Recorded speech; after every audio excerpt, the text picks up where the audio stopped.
والصلاة والسلام على سيد المرسلين وعلى آله وصحبه ومن تبعه إلى يوم الدين. أما بعد، ہمارے لیے یہ بڑی سعادت کی بات ہے کہ آج کا جو موضوع ہے، اس موضوع کے تعلق سے بہت ہی باتجربہ کار اور اہم معلومات رکھنے والی شخصیت حضرت مولانا شاہ عالم صاحب دامت برکاتہم، نائب ناظم تحفظ ختم نبوت دارالعلوم دیوبند، ہمارے درمیان تشریف فرما ہے اور ماشاءاللہ علاقے کے بیشتر ائمہ حضرات جو ہیں وہ بھی تشریف فرما ہے، اور ماشاءاللہ حضرات کی جو فکر مندی ہے وہ بھی ظاہر ہے کہ دور تک لوگ حاضر اور موجود ہیں. اور آج کا جو پروگرام ہے اس کا مقصد جناب قاری محمد عارف جمال صاحب نے آپ حضرات کے سامنے بہت اچھے انداز میں واضح فرما دیا ہے. قاری صاحب کے اس گفتگو کے بعد آپ حضرات کے سامنے حضرت مہدی، حضرت عیسیٰ علیہ السلام اور دجال کے تعلق سے کچھ باتیں عرض کرنی ہے. اور یہ کہہ لیجئے کہ شکیل بن حنیف، اسے آپ نے کہیں نہیں دیکھا ہوگا، اسے کہیں خطاب کرتے ہوئے یا کسی جلسے اور پروگرام میں شریک ہوتے ہوئے تو کیا کہیں عام جگہ پر بھی آپ نے اس کو نہیں دیکھا ہوگا، لیکن اس کے ہاتھ پر اپنے ایمان سے محروم ہو چکے بہت سارے نوجوان جو ہیں وہ ہمارے محلوں میں، ہماری مسجدوں میں اور ان کالجز اور یونیورسٹیز میں پھیلے ہوئے ہیں، اور وہ جیسے خود ایمان سے محروم ہو چکے، جیسے قاری صاحب نے فرمایا کہ اب وہ یہ سمجھ رہے ہیں کہ واقعی وہ ایمان والے ہوئے، لیکن اگر وہ ایسا سمجھتے ہیں تو بلا شبہ یہ ان کی غلطی ہے اور وہ غلط سمجھتے ہیں. انہوں نے ایمان کو حاصل نہیں کیا، بلکہ اللہ رب العزت نے انہیں جو ایمان عطا کیا تھا اس سے انہوں نے اپنے آپ کو محروم کر لیا. اور یہ چیز انشاءاللہ آپ حضرات کو آگے جو گفتگو ہوگی اس سے آپ کو بھی سمجھ میں آ جائے گی. اور اس پروگرام کے انعقاد کا جو مقصد ہے وہ یہی تاکہ ہماری امت جو ہے وہ اس فتنے سے محفوظ رہے اور ان کا ایمان جو ہے وہ باقی رہے. اور لہذا ہم سب کو اس کے لیے فکر مند رہنا چاہیے اور اس کے لیے کوشش کرنی چاہیے کہ ہمارا اپنا بھی ایمان محفوظ رہے، اور اسی طریقے سے ہماری اولاد اور ہمارے متعلقین اور جہاں تک بھی ہم سے ہو سکے ان کے ایمان کی حفاظت کریں.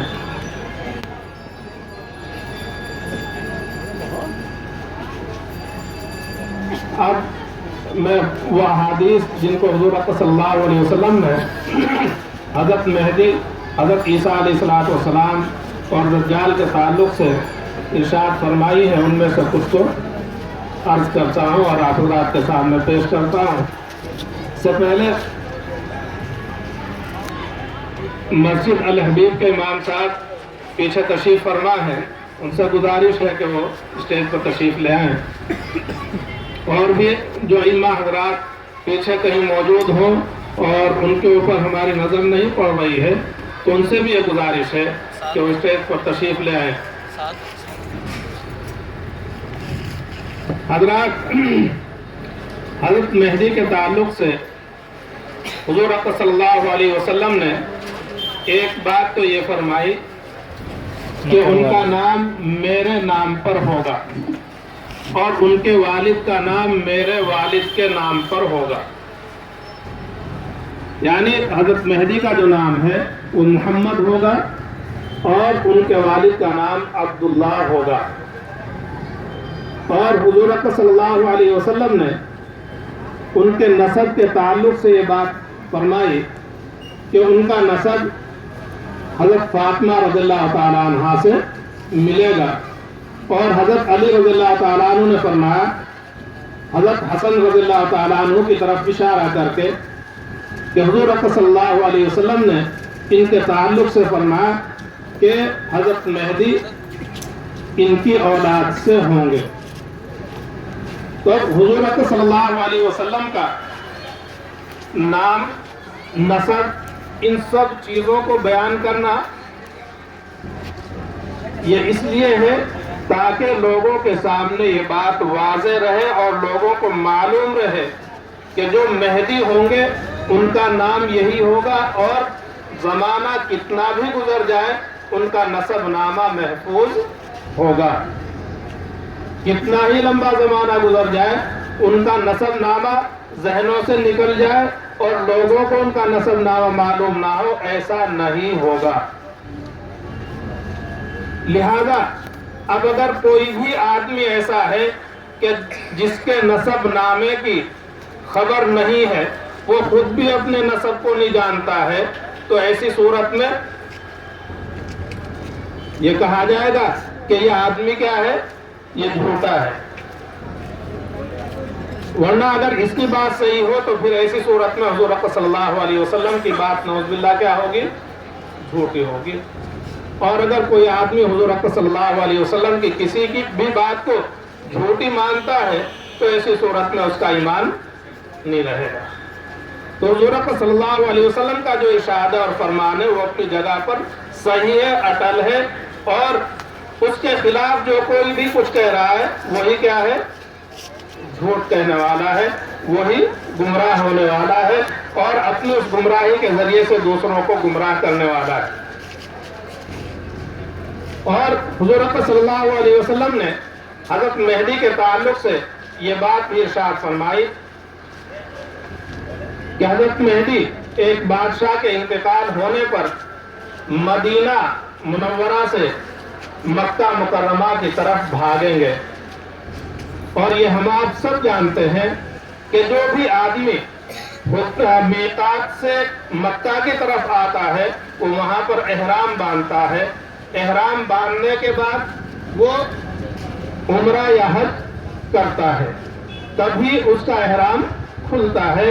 تو حضرت مہدی جو ایسی شخصیت ہوگی وہ بھی جب میقات سے گزریں گے تو احرام باندھیں گے اور حرم میں جا کر کے عمرہ کریں گے، اس کا طواف بھی کریں گے۔ طواف کرتے ہوئے جب حضرت مہدی کو کچھ لوگ دیکھیں گے تو آپ کو پہچان لیں گے، لیکن پوری طریقے سے شناسائی نہیں ہوگی۔ پہچان کر کے غور و فکر کریں گے اور حضرت مہدی جو ہیں وہاں سے جہاں ان کی قیام گاہ ہوگی پہنچ جائیں گے، لیکن یہ لوگ جنہیں شناخت ہوگی یہ پھر حضرت مہدی کو تلاش کریں گے اور ان کے پاس پہنچ کر کے ان سے کہیں گے کہ آپ ہمارے امیر اور خلیفہ بن جائیے، لیکن حضرت مہدی جو ہیں وہ اس بات کو ناپسند کریں گے اور وہ امیر و خلیفہ بننا نہیں چاہیں گے، لیکن لوگ جو ہیں حضرت مہدی سے اصرار کریں گے اور لوگوں کے اصرار اور ضد کرنے پر پھر حضرت مہدی کیا ہوں گے، امیر اور خلیفہ بنیں گے۔ اور آپ کے امیر و خلیفہ بننے کے بعد یہ خبر جب پھیلے گی تو سب سے پہلے شام سے ایک لشکر حضرت مہدی اور ان کے ساتھیوں سے مقابلے کے لیے بھیجا جائے گا تاکہ یہیں پر ان کا خاتمہ کر دیا جائے اور یہ سلسلہ آگے نہ چل سکے۔ لیکن اللہ رب العزت جو اپنے نظام کو چلانے پر پوری طریقے سے قادر ہیں، اور اللہ رب العزت کو منظور ہے کہ حضرت مہدی کے ذریعے سے اس دنیا سے ظلم و ستم کو ختم کریں گے اور اس دنیا میں عدل و انصاف کو برپا کریں گے، تو اللہ رب العزت ان دشمنوں کا بھی خاتمہ فرمائیں گے۔ اور یہ جو سب سے پہلا لشکر ہوگا، حضور اکرم صلی اللہ علیہ وسلم نے ارشاد فرمایا کہ یہ لشکر شام سے چل کر جب مکہ اور مدینہ کے درمیان بعیدہ ایک جگہ ہے وہاں پر پہنچے گا تو اللہ رب العزت اس کی ہلاکت کا یہ انتظام کریں گے کہ اس لشکر کے 3 حصے ہوں گے، ایک آگے کی طرف ٹھہرا ہوا ہوگا، ایک بیچ میں ٹھہرا ہوا ہوگا اور ایک پیچھے کی طرف ٹھہرا ہوا ہوگا۔ تو سب سے پہلے لشکر کا بیچ والا جو حصہ ہے وہ زمین میں دھنس جائے گا۔ اس کے دھنسنے کی خبر آگے والا جو لشکر کا حصہ ہے اسے ہوگی، تو لشکر کے پچھلے والے حصے کو خبر کرے گا کہ ایسا ہو گیا، تم آگے مت بڑھنا۔ لیکن ہوتا وہی ہے جو اللہ رب العزت چاہتے ہیں۔ اللہ رب العزت اس آگے والے اور پیچھے والے لشکر کو بھی زمین کے اندر دھسا دیں گے اور یہ پورے کا پورا لشکر جو ہے وہ زمین میں دھس جائے گا اور اس طریقے سے یہ ہلاک ہو جائے گا۔ اس کے بعد ایک اور لشکر حضرت مہدی اور ان کے ساتھیوں سے مقابلے کے لیے بھیجا جائے گا۔ اس لشکر سے حضرت مہدی اور ان کے ساتھیوں کا مقابلہ ہوگا اور اس مقابلے میں حضور اقدس صلی اللہ علیہ وسلم نے ارشاد فرمایا کہ حضرت مہدی اور ان کے ساتھی غالب آئیں گے اور مخالفین جو ہیں وہ ہلاک ہو جائیں گے۔ اور حضور اقدس صلی اللہ علیہ وسلم نے یہ بھی ارشاد فرمایا کہ پورے عرب کے اوپر ان کی حکومت ہوگی اور وہ زمین کو عدل و انصاف سے اسی طریقے سے بھر دیں گے جیسے وہ ظلم و ستم سے بھری ہوئی تھی۔ یہ چند باتیں جو حضرت مہدی کے تعلق سے آپ حضرات کے سامنے آئی، نام، نسب، آپ کا امیر اور خلیفہ بننے کو ناپسند کرنا اور اسی طریقے سے آپ کے ہاتھ کے اوپر جو بیعت ہوگی، سب سے پہلی بیعت حجر اسود اور مقام ابراہیم کے بیچ میں ہوگی اور اس کے بعد ایک لشکر کا زمین میں دھس جانا اور دوسرے کا شکست کھا جانا۔ تو مرزا غلام احمد قادیانی ہو چاہے شکیل بن حنیف ہو، شکیل بن حنیف اس میں نام اور ولدیت حضور اقدس صلی اللہ علیہ وسلم کی بیان کی ہوئی نہیں ہے۔ اس کا جو نسب ہے اسے خود معلوم نہیں ہے کہ اس کا نسب کیا ہے۔ اس کے جو چیلے چپاٹے ہیں وہ بھی اس بات کو کہتے ہیں کہ اس کا نسب نہیں معلوم ہے اور اس کی وجہ یہ بتاتے ہیں کہ ہندوستان میں لوگوں کا نسب نامہ محفوظ نہیں ہے۔ تو اب یہ کہہ لیجئے کہ ان کی جو یہ بات ہے یہ حضور اقدس صلی اللہ علیہ وسلم کے ارشاد کے خلاف ہے، اس لیے یہ غلط ہے۔ اور اسی طریقے سے حضرت مہدی تو امیر اور خلیفہ بننے کو ناپسند کریں گے، لیکن یہ خود کیا ہے؟ اس کا مدعی اور دعوے دار ہے اور نہ ہی اس کے ساتھ میں مقابلے کے لیے ملک شام سے کوئی لشکر بھیجا گیا ہے، نہ وہ زمین میں دھسا ہے، نہ کسی لشکر کے مقابلے میں اسے کوئی فتح اور کامیابی حاصل ہوئی ہے۔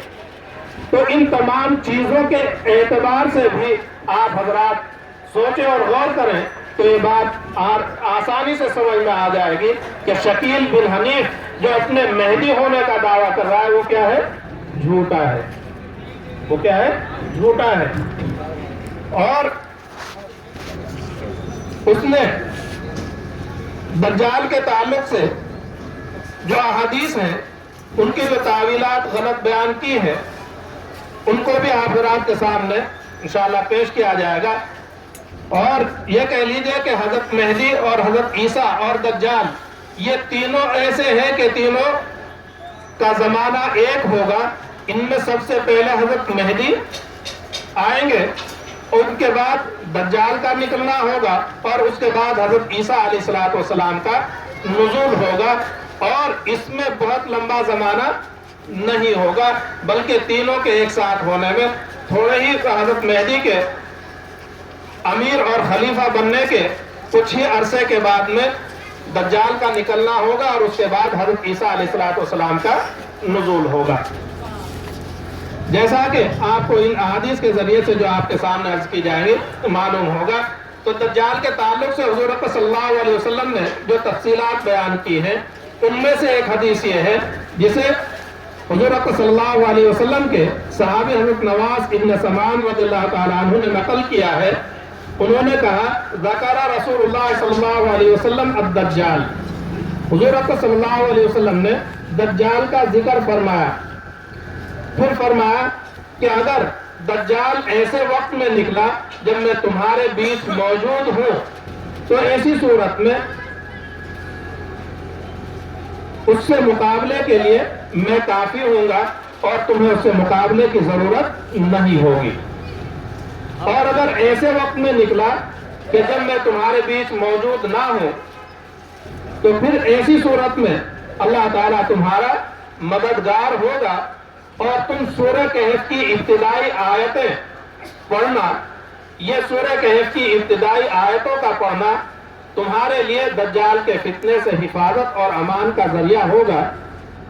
اس حدیث میں ان آیات کی تعداد کا ذکر نہیں ہے، لیکن فضائل قرآن میں مشکات میں جہاں پر احادیث ذکر کی گئی ہیں وہاں پر سورہ کہف کی جو فضیلتیں ہیں ان کو ذکر کرتے ہوئے یہ بھی ذکر کیا گیا ہے.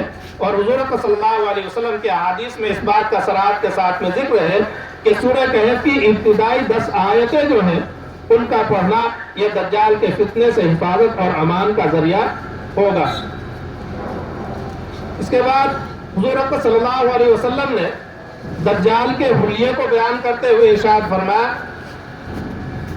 انہ شاب قطط عینہ طافیۃ کانی اشبہہ بعبد العزیٰ ابن قطن، کہ وہ نوجوان ہوگا، اس کے بال گھنگر یالے ہوں گے، اس کی آنکھ ابری ہوئی ہوگی، اور یہ کہہ لیجئے کہ حضور صلی اللہ علیہ وسلم نے اس کے بارے میں بتایا کہ ایک آنکھ سے وہ بالکل کانا ہوگا اور دوسری جو آنکھ ہوگی وہ ابری ہوئی ہوگی، وہ بھی عیبدار ہوگی، اس سے اسے نظر آئے گا لیکن عیبدار وہ بھی ہوگی.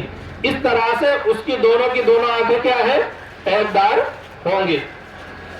اور حضور صلی اللہ علیہ وسلم نے تاکہ لوگوں کو کسی طرح کا شبہ نہ ہو اور لوگوں کو کسی طرح کے مغالطے میں نہ ڈالا جا سکے اس بات کی صراحت فرما دی کانی اشبہہ بعبد العزیٰ ابن قطن، گویا کہ میں دجال کو عبد عزیٰ ابن قطن ایک شخص کا نام ہے ان سے مشابہت دے رہا ہوں کہ ان کی صورت شکل پر دجال ہوگا. تو اس کا مطلب بالکل صاف اور واضح ہے کہ دجال جو ہے وہ انسان ہی ہوگا. دجال کیا ہوگا؟ انسان ہی ہوگا. اب یہ کہنا شکیل بن حنیف کے جو ماننے والے ہیں وہ اس بات کو بتاتے اور کہتے ہیں اور یہ انہیں بتایا اور سمجھایا گیا ہے کہ دجال جو ہے وہ کسی ایک شخص کا نام نہیں ہے بلکہ امریکہ، فرانس اور ان کے اتحادی جو ممالک ہیں یہ سب کے سب کیا ہے؟ دجال. یہ سب کے سب کیا ہے؟ دجال ہے. تو اب حضور صلی اللہ علیہ وسلم تو انسان کے ساتھ میں تشبیہ دے کر کے اس بات کو پورے طریقے سے واضح کر رہے ہیں کہ وہ انسان ہی ہوگا. اور یہ لوگ امریکہ اور اس کے اتحادی ممالک کو کیا بتا رہے ہیں کہ یہ دجال ہے. تو یہ حضور صلی اللہ علیہ وسلم کے اس صریح فرمان کی بالکل غلط تعویل اور غلط مطلب ہے. اس لیے آپ حضرات کے ذہن میں یہ بات رہنی چاہیے کہ وہ امریکہ اور اس کے اتحادی ممالک دجال ہو ایسا ہرگز نہیں ہے، وہ ایک انسان ہی ہوگا. اور جب وہ انسان ہے لہذا دجال کے تعلق سے اس کی آنکھ کے کانا ہونے اور آنکھ سے نظر نہ آنے کی بات یا کم نظر آنے کی بات کا جو مطلب وہ یہ بیان کرتے ہیں شکیل کے ماننے والے کہ اس سے فلاں ملک کی جو سیٹلائٹ ہے وہ مراد ہے. کیوں؟ اس لیے کہ وہ زمین سے اتنے فٹ اوپر تک کا تو دیکھتی ہے، اس سے نیچے کا نہیں دیکھتی. یا یہ کہ فلاں ملک کی جو سیٹلائٹ ہے وہ دن میں تو دیکھتی ہے، رات میں نہیں دیکھتی. تو یہ جو یہ مطلب بیان کرتے ہیں یہ کیا ہے؟ سراسر غلط ہے. حضور صلی اللہ علیہ وسلم نے تو بتا دیا کہ وہ انسان ہوگا، عبد عزیٰ ابن قطن کے صورت شکل پر ہوگا. اتنی وضاحت کے بعد اس بات کی قطن کوئی گنجائش نہیں رہ جاتی کہ وہ امریکہ اور اس کے اتحادی ممالک دجال ہو اور آنکھ کے کانا ہونے سے مراد کسی ملک کی سیٹلائٹ اور یا کسی اور طرح کی چیز ہو. اس لیے یہ بات آپ حضرات اپنے ذہن میں اچھی طرح سے رکھیں کہ دجال جو ہے وہ انسان ہی ہوگا.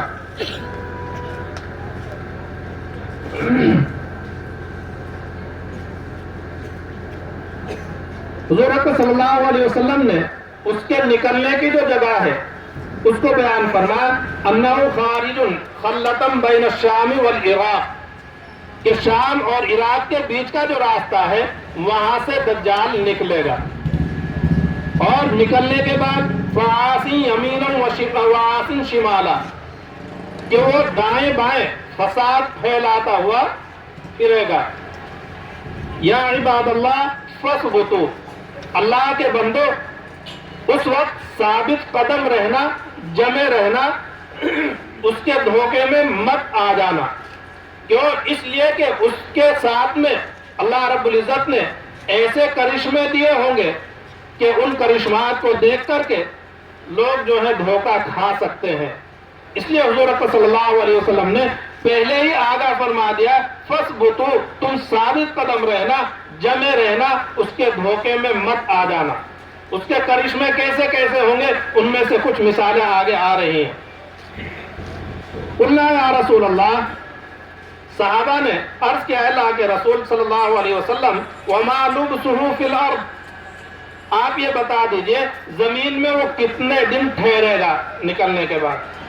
قال 40 یوما، حضور اکرم صلی اللہ علیہ وسلم نے ارشاد فرمایا کہ نکلنے کے بعد 40 دن تک وہ رہے گا، اور اس کے ان 40 دنوں کی تفصیل کو بیان کرتے ہوئے حضور اکرم صلی اللہ علیہ وسلم نے ارشاد فرمایا یوم کسنۃ ویوم کشہر ویوم کجمعۃ وسائر ایامہ کایامکم۔ حضور اکرم صلی اللہ علیہ وسلم نے ارشاد فرمایا کہ 40 دن وہ رہے گا، اور ایک دن ایک سال جیسا ہوگا، ایک دن ایک مہینے جیسا ہوگا، ایک دن ایک ہفتے جیسا ہوگا۔ یہ 3 دن نکالنے کے بعد کتنے بچے؟ 37۔ باقی جو دن ہے یعنی 37 دن وہ جیسے تمہارے عام دن ہوتے ہیں اسی طریقے سے عام دن ہوں گے۔ یہ بھی اللہ رب العزت کی قدرت کا نمونہ بھی ہے، اور اسی طریقے سے انسانوں کو اس کے نکلنے کی ایک ایسی علامت اور نشانی اللہ رب العزت نے طے فرما دی کہ جسے ہر پڑھا لکھا اور بے پڑھا لکھا ہر آدمی سمجھ سکتا ہے اور جان سکتا ہے کہ جب خلاف معمول ایک دن ایک سال جیسا ہوگا تو جن کو بھی حضور اکرم صلی اللہ علیہ وسلم کی حدیث پاک معلوم ہوگی وہ سمجھ جائیں گے کہ آج دجال نکل چکا ہے، اور دجال کے تعلق سے جو چیزیں آگے آ رہی ہیں ان کے بارے میں وہ سمجھ جائیں گے کہ ہاں اس طرح کا یہ جو آدمی ہے اس حلیہ کا ہے اور اس طرح کے یہ کارنامے انجام دیتا ہوا پھر رہا ہے، تو یہ کون ہے؟ یہ دجال ہے، یہ کوئی خدا نہیں ہے۔ یہ ایسی علامت اور واضح نشانی اللہ رب العزت نے اسی لیے رکھی ہے کہ اللہ کو معلوم ہے کہ میرے جو بندے ہیں وہ پڑھے لکھے بھی ہیں اور بے پڑھے لکھے بھی ہیں، ہر ایک کے پاس اتنا علم نہیں ہے کہ وہ کتابوں کے ذریعے سے اس کی نشانیوں کو سمجھ سکے، تو یہ ایسی عام نشانی ہوگی جسے ہر آدمی جان سکتا ہے۔ لیکن اس اہم نشانی کے بارے میں وہ کیسی بیتو کی تعویل اور اس کا مطلب بیان کرتے ہیں، آپ سنیں۔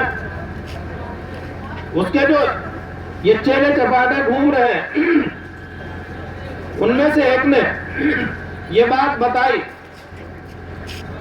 کہ ایک دن کے ایک سال کے برابر ہونے کا جو مطلب ہے وہ عراق اور شام کے بیچ میں یا حجاز میں یا ایشیا میں ایک دن ایک سال کے برابر ہو، یہ مطلب نہیں ہے، بلکہ اس کا جو مطلب ہے وہ زمین کا نارتھ پول اور ساؤتھ پول ہے، قطب شمالی اور قطب جنوبی۔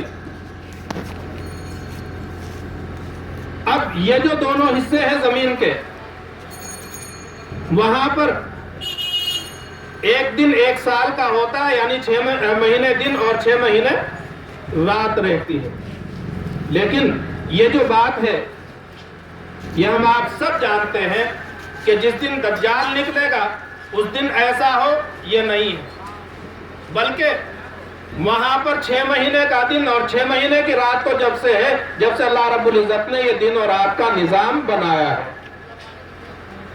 تو جب اللہ رب العزت نے جب سے دن اور رات کا نظام بنایا ہے، اسی وقت سے وہاں پر 6 مہینے کا دن ہے اور 6 مہینے کی رات ہے، تو اس سے دجال کے نکلنے سے کوئی تعلق اور ربط نہیں ہے۔ اس لیے قطب شمالی اور قطب جنوبی، نارتھ پول اور ساؤتھ پول مطلب بیان کرنا یہ کیا ہے؟ سراسر غلط ہے۔ گفتگو ہوتے ہوئے اس کا جو جواب ہے ان کی طرف سے یہ دیا گیا کہ یہ بات تو صحیح ہے کہ نارتھ پول اور ساؤتھ پول کے اوپر 6 مہینے کا دن اور 6 مہینے کی رات جب سے ہی ہے، جب سے اللہ رب العزت نے یہ رات دن کا نظام بنایا ہے، لیکن اس کا جو علم ہے ایشیا کے لوگوں کو جب ہوگا جب دجال نکلے گا، اس سے پہلے نہیں ہوگا۔ لیکن آپ ذرا سوچیں اور غور کریں تو ان کا یہ جواب بھی کیا ہے؟ سراسر غلط ہے۔ کیوں؟ اس لیے کہ ان کے قول کے اعتبار سے دجال کا جو نکلنا ہے وہ عراق اور کویت کی جو لڑائی ہوئی ہے 1991-92 میں، اسے کہتے ہیں کہ یہ دجال کا نکلنا ہے۔ تو اب اگر یہ بات صحیح ہے کہ اس علاقے کے لوگوں کو زمین کے نارتھ اور ساؤتھ پول کا جو علم ہے وہ 1991-92 میں ہو، تو یہ جواب کیا ہے؟ غلط ہے۔ اس لیے کہ اس بات کو صدیاں گزر چکی ہے جب لوگوں کو یہ چیز معلوم ہو گئی کہ زمین کا نارتھ پول اور ساؤتھ پول جو ہے وہاں پر 6 مہینے کا دن اور 6 مہینے کی رات ہوتی ہے۔ اس لیے یہ جواب بھی کیا ہے؟ سراسر غلط ہے، اور یہ ایسی بیجا اور غلط تعویل ہے کہ جس کا کوئی سر اور پیر نہیں ہے اور حقیقت واقعہ سے اس کا کوئی تعلق نہیں ہے۔ اس لیے اگر کسی کے بھی سامنے وہ جواب دیتے ہیں اور یہ مطلب بیان کرتے ہیں تو سمجھ جائیے کہ یہ غلط ہے، اور اسی کے ساتھ یہ بھی سمجھ جائیے کہ یہ جو گفتگو کرنے والا ہے یہ وہ شخص ہے جو اپنے آپ کو اپنے ایمان سے محروم کر چکا ہے، اور اب جس سے یہ گفتگو کر رہا ہے اس کو بھی اس کے ایمان سے محروم کرنا چاہتا ہے۔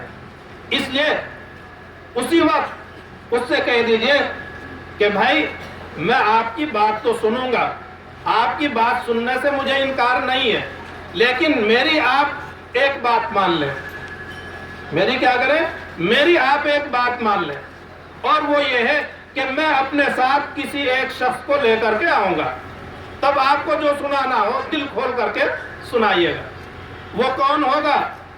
اس کے لیے آپ کے علاقے کی جتنی بھی مسجدیں ہیں ان میں کسی بھی امام سے آپ رابطہ کریں، ان ائمہ سے آپ صرف اتنا کریں کہ آپ کے پاس جو نمبرات موجود ہیں موبائل، وہ موبائل نمبرات ہمیں آپ دے دیں، اور کچھ نہیں۔ ائمہ سے صرف اتنی گزارش کریں کہ جو اس عنوان اور موضوع کے تعلق سے آپ کے پاس نمبرات موجود ہیں وہ نمبرات ہمیں آپ دے دیجئے، اور پھر کوئی بھی ان نمبرات پر رابطہ کریں، اور انشاءاللہ کسی نہ کسی کو ساتھ میں کر دیا جائے گا۔ اور آپ یقین جانیے کہ وہ کبھی اس کے لیے تیار نہیں ہوگا، وہ کبھی اس کے لیے تیار نہیں ہوگا، اور اگر تیار ہو گیا تو انشاءاللہ اللہ کی مدد شامل حال رہے گی، حق غالب آئے گا، باطل مغلوب ہو کر کے رہے گا، اور انشاءاللہ جو نمبرات ہیں ان پر جب رابطہ کیا جائے گا تو ضرور کسی نہ کسی کو ساتھ کر دیا جائے گا۔ اس لیے اگر کوئی بھی گفتگو کرتا ہے تو اس سے نہ بحث کرنے کی ضرورت ہے اور نہ اسے کہنے کی ضرورت ہے کہ بھائی ہم تمہاری بات نہیں سنیں گے۔ بس ان سے ایک گزارش یہ ہے کہ بھائی ہم آپ کی بات سنیں گے جتنے آپ سنائیں گے، لیکن آپ ایک گزارش یہ مان لیں کہ میں اپنے ساتھ کسی ایک کو لے کر کے آؤں گا اور اس کی موجودگی میں آپ گفتگو کریں۔ وہ کون ہوگا؟ اس کے لیے میں نے آپ سے عرض کیا کہ آپ اپنے علاقے کے جتنے بھی ائمہ ہیں ان میں سے کسی کے بھی پاس جائیں اور ان سے گزارش کریں کہ اس موضوع کے تعلق سے آپ کے پاس جو نمبرات ہیں وہ ہمیں عنایت فرما دیں، اور ان میں سے جس نمبر پر بھی آپ رابطہ کریں گے انشاءاللہ آپ کی رہنمائی کے لیے کوئی نہ کوئی اللہ ضرور مہیا فرما دیں گے۔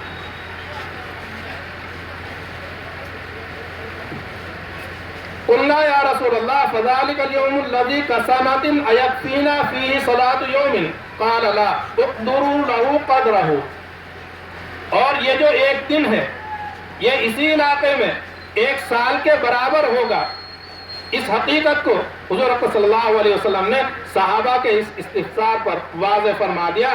صحابہ نے حضور اکرم صلی اللہ علیہ وسلم سے عرض کیا کہ اللہ کے رسول صلی اللہ علیہ وسلم آپ یہ بھی بتا دیجئے کہ وہ دن جو 1 سال کے برابر ہوگا کیا اس میں ہمارے لیے 5 وقت کی نمازیں کافی ہوں گی؟ 5 وقت کی نماز ہم پڑھ لیں اور وہ پورے سال کا جو دن ہے اس میں ہمیں اور نمازیں نہ پڑھنی پڑے؟ حضور اکرم صلی اللہ علیہ وسلم نے ارشاد فرمایا کہ نہیں، بلکہ تم اندازہ کر کے نماز پڑھنا. مثلا فجر اور ظہر کے درمیان میں 6 گھنٹے کا وقفہ ہوتا ہے، تو جب تم نے فجر پڑھ لی تو 6 گھنٹے کے بعد ظہر پڑھ لینا. ظہر اور عصر میں 3 گھنٹے کا وقفہ ہوتا ہے، تو ظہر تم نے پڑھ لی، اس کے 3 گھنٹے کے بعد عصر کی نماز پڑھ لینا. عصر اور مغرب میں 2 گھنٹے کا وقفہ ہوتا ہے، تو پھر 2 گھنٹے کے بعد مغرب پڑھ لینا. مغرب اور عشاء میں 2 گھنٹے کا وقفہ ہے، تو اس کے بعد پھر تم 2 گھنٹے بعد عشاء پڑھ لینا. تو اس طریقے سے اس ایک دن میں 1 سال کی نمازیں ادا کی جائیں گی. اور یہ تبھی ممکن ہے کہ جب وہ دن اتنا لمبا ہو، ورنہ اگر وہ 24 گھنٹے کا دن ہو، 24 گھنٹے کے دن میں آدمی بغیر کچھ اور کیے ہوئے نمازیں ادا کرتا رہے تو وہ 1 سال کی نمازیں ادا نہیں کر سکتا. تو حضور اکرم صلی اللہ علیہ وسلم کی یہ تفسیر اور تشریح اس دن کی اس بات کو پورے طریقے سے واضح کر دیتی ہے کہ وہ دن بلا شبہ 1 سال جیسا ہی ہوگا. اور یہ ایسی عام اور واضح نشانی ہوگی کہ جسے ہر ایمان والا سمجھ جائے گا کہ ہاں آج دجال نکل چکا ہے. اس کے بعد حضرات صحابہ کرام رضوان اللہ تعالیٰ علیہم اجمعین نے اس کے سلسلے میں اور معلومات کی، اور ان معلومات کے لیے صحابہ نے عرض کیا قلنا یا رسول اللہ وما اسراعہ فی الارض، زمین میں اس کے چلنے کی جو تیزی اور رفتار ہوگی وہ کیسی ہوگی، وہ آپ ہمیں بتا دیجئے. قال کالغیث استدبرت الريح، کہ وہ اس طریقے سے تیز چلے گا جیسے بادلوں کو ہوائیں دھکا دے کر کے چلاتی ہیں.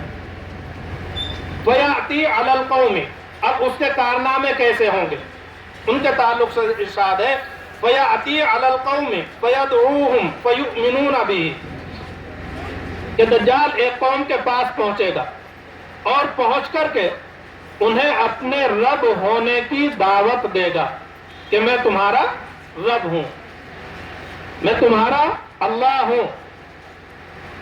وہ لوگ اسے رب مان لیں گے. ان کے رب مان لینے پر کیا ہوگا؟ فَيَأْمُرُ السَّمَاءَ فَتُمْطِرُ، دجال آسمان کو حکم دے گا تو آسمان کیا کرے گا؟ بارش برسائے گا. وَالْأَرْضَ فَتُنْبِتُ، زمین کو حکم دے گا تو زمین اگائے گی. فَتَرُوهُ عَلَيْهِمْ صَارِحَةٌ أَطْوَلُ مَا كَانَتْ ذُرَيْ وَأَصْبَغُوهُ قَرُوعًا وَمَدُّوا خَوَاصِرَ، ان کے جانور جو صبح کے وقت چرنے کے لیے گئے تھے جب وہ شام کو واپس آئیں گے تو ان میں نمایاں فربہی موجود ہوگی. ان کے جو کوہان ہیں صبح جب وہ نکلے تھے تو ان کے مقابلے میں زیادہ لمبے ہوں گے. دودھ دینے والے جانوروں کے جو تھن ہیں وہ بھی صبح کے مقابلے میں زیادہ بھرے ہوئے ہوں گے. اور اسی طریقے سے ان کے جانوروں کی کوکھیں جو ہے وہ تلی ہوئی ہوں گی.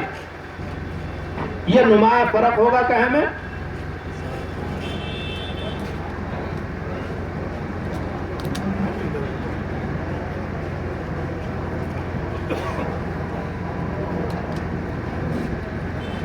تو یہ نمایاں فرق ہوگا دنیاوی حالات کی خوشحالی کے اعتبار سے ان لوگوں کا جو اس دجال کو اپنا رب اور خدا مان لیں گے.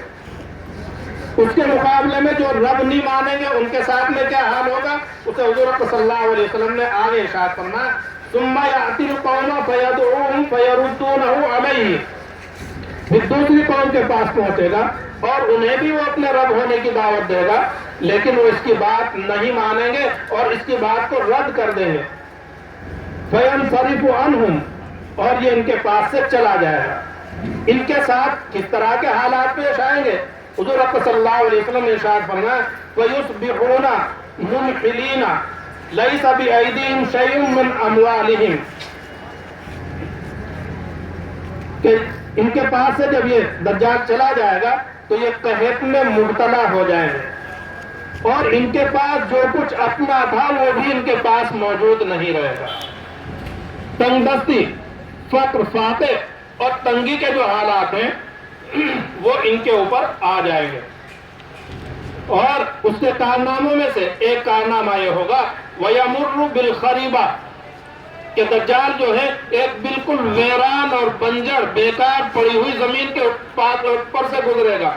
فَيَقُولُ لَهَا أَخْرِجِي كُنُوزَكِ اور شیطان اس ویران اور بنجر زمین سے کہے گا کہ تم اپنے خزانے جو ہیں ان کو نکال دو. فَتَتْبَعُهُ كُنُوزُهَا كَيَعَاصِيبِ النَّحْلِ زمین اپنے خزانے نکال دے گی اور یہ جو خزانے ہوں گے زمین کے وہ شیطان کے اس دجال کے پیچھے ایسے چلیں گے جیسے شہد کی مکھیاں اپنی سردار مکھی کے پیچھے پیچھے چلتی ہیں. تو یہ جو حالات ہیں یہ کس کے ہیں؟ دجال کے. اور اتنا ہی نہیں، اور آگے حضور صلی اللہ علیہ وسلم نے ارشاد فرمایا ثم يدعو رجلا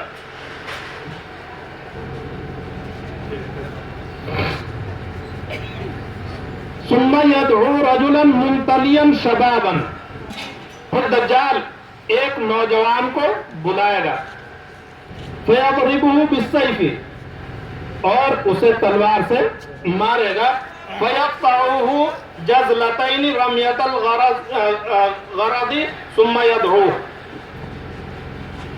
تلوار سے مار کر کے اس کے دو ٹکڑے کر دے گا اور ان دونوں ٹکڑوں کے درمیان جو فاصلہ ہوگا وہ ایسا ہوگا جیسے تیر پھینکنے والا اور اس کے نشانے کے درمیان ہوتا ہے، یعنی دونوں ٹکڑے دور دور فاصلے سے پڑے ہوئے ہوں گے. اور ان دونوں ٹکڑوں کو ثم يدعوه دجال بلائے گا. کیا نتیجہ نکلے گا؟ فَيُقْبِلُ وَيَتَحْلَلُ وَجْهُهُ يَضْحَكُ یہ جو آدمی جس کے دو ٹکڑے کر دیے گئے تھے یہ دجال کی طرف متوجہ ہوگا اور یہ ہنستا ہوا اور کھلے ہوئے چہرے کے ساتھ میں کیا ہے؟ دجال کے پاس آ جائے گا. تو دو ٹکڑے کر دینے کے بعد پھر زندہ کرنا یہ اصل تو اللہ تعالیٰ ہی کا کام ہے اور اس وقت میں بھی اللہ تعالیٰ ہی کا کام ہے، اللہ تعالیٰ ہی کریں گے، لیکن دجال کے ذریعے سے اسے ظاہر فرمائیں گے اور دجال کو ایسے حالات اور واقعات کے ظاہر ہونے کا اللہ رب العزت ذریعہ بنائیں گے. اور اللہ رب العزت نے اپنے حبیب محمد رسول اللہ صلی اللہ علیہ وسلم کے ذریعے سے پوری امت کو اس بات سے آگاہ کر دیا اور سمجھا دیا تاکہ ان چیزوں سے وہ دھوکہ نہ کھائے. یا عباد اللہ فاثبتوا اللہ کے بندو جمع رہنا، ثابت قدم رہنا، دھوکے میں مت آ جانا. یہ جو حدیث پاک ہے یہ مسلم شریف میں بھی ہے اور مسلم شریف میں یہ باب ذکر دجال کے تحت ہے اور یہ صفحہ 400 اور 401 پر درج ہے اور دوسری جلد ہے. اور اسی طریقے سے دجال کے تعلق سے حضور صلی اللہ علیہ وسلم نے ایک دوسری حدیث میں ارشاد فرمایا یخرج الدجال فیتوجہ قبلہ رجل من المؤمنین.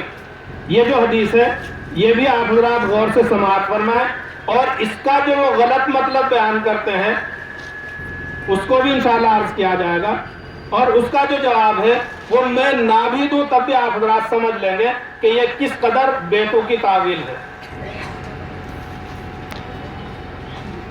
تو حضور صلی اللہ علیہ وسلم نے ارشاد فرمایا کہ دجال نکلے گا فیتوجہ قبلہ رجل من المؤمنین دجال کی طرف ایک ایمان والا رخ کرے گا اور اس کے پاس جانا چاہے گا لیکن اس کے پاس پہنچنے سے پہلے فیلقاہ المصالح مصالح الدجال دجال کے جو محافظ ہوں گے وہ پہلے ملیں گے اس سے اس ایمان والے آدمی سے فیقولون لہ این تعمد یہ جو دجال کے محافظ ہیں یہ اس ایمان والے سے کہیں گے کہ کہاں کا ارادہ ہے، کدھر جا رہے ہو؟ فیقول اعمد لا ھذا الذی خرج یہ ایمان والا کہے گا کہ میں اس آدمی کے پاس جا رہا ہوں جو نکلا ہے.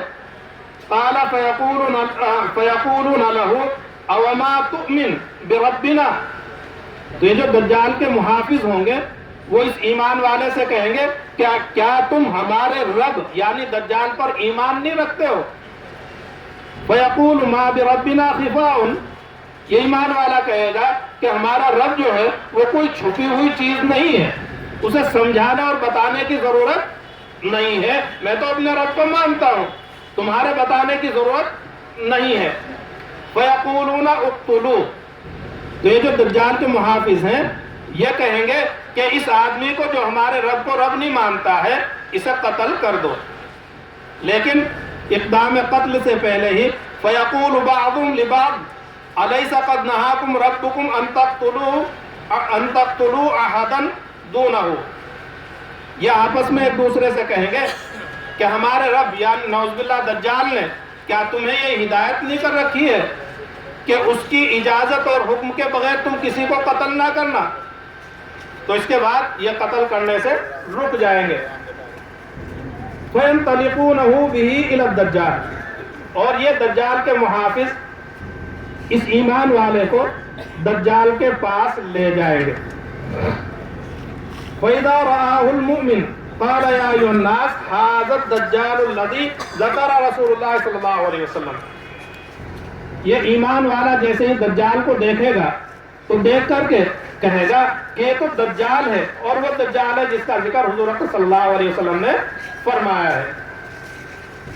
قال فیامر الدجال به فیشج فیقول خذوه وشجوه فیسر ظہره وبطنه ضربا، جب اس ایمان والے کی طرف سے دجال خود بخود اس بات کو سنے گا کہ دجال کہہ رہا ہے، بجائے رب ماننے کے دجال کہہ رہا ہے، تو یہ اپنے لوگوں سے